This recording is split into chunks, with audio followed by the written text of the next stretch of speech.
Hello everyone, it's me Freya Thomas, and today is episode 2 of the information of the heart. Last time we covered different heart arrhythmias, and today we're going to be covering the different parts of the heart. So, we covered types of arrhythmias last time.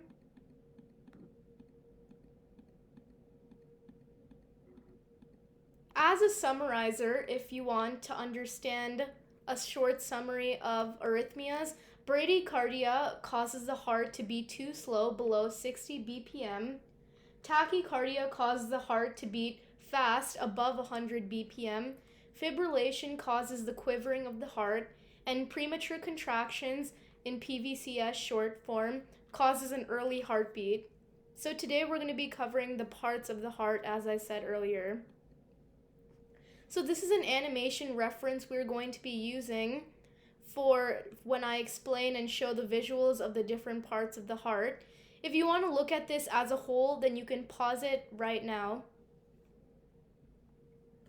Alright, so let's start with the upper chambers, the right and the left atrium. We already know the heart has 4 chambers, and the upper chambers are made of the right and the left atrium. The right atrium receives blood low in oxygen from the body, and it empties the blood into the right ventricle. The left atrium receives blood full of oxygen from the lungs, and then empties the blood into the left ventricle. So these are the 2 upper chambers right here, the right atrium, this little part, and then the left atrium here. On the computer, as you're watching this video, it may look like it's misplaced and the left atrium is supposed to be here, but in the heart's perspective, that's where it's supposed to be located, but it may look different for us. Then there are the lower chambers of the heart, which are made of the right and the left ventricle, and the right ventricle pumps blood low in oxygen to the lungs, and the left ventricle pumps blood full of oxygen out to the body.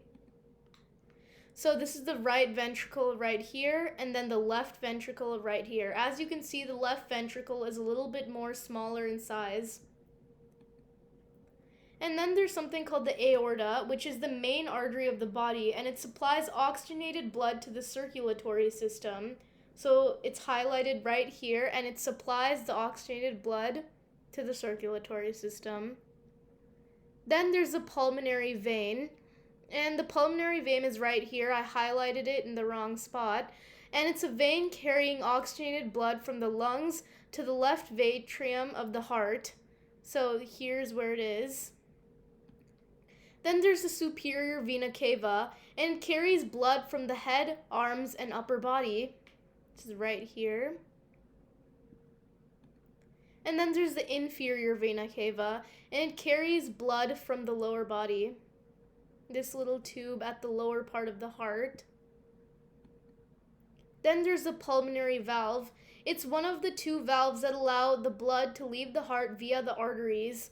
So there's an artery right here, and then this is the pulmonary valve. And think of valves as little cusps where blood flows through. So as you can see, blood flows through these little valves.